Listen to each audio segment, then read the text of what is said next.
I think the play beautifully outlines how a number of girls see themselves in the future or don't see themselves in the future.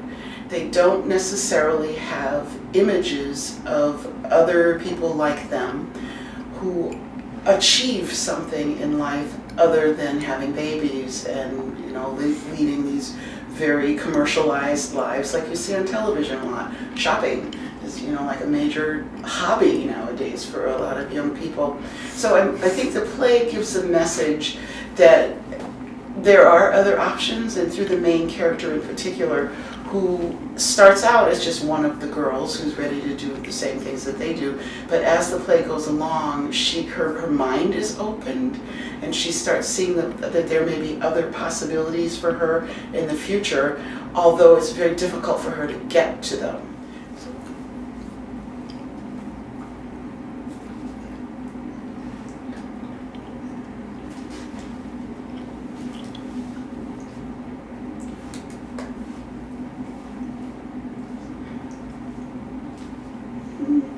Learned.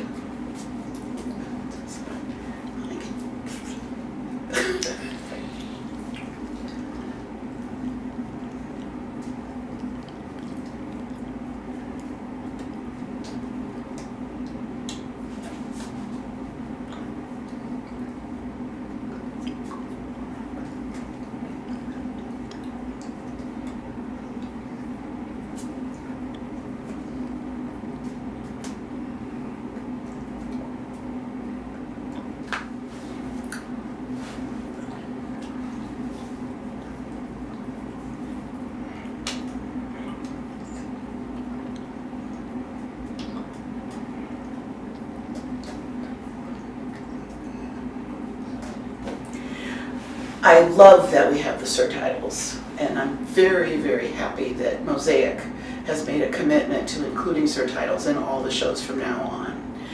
It was a challenge for the actors in a way, because they can see that the audience, some of the audience, is reading over their heads, is reading in the surtitles. So it took them a while to get used to it when we first started, but I think they're fine with it.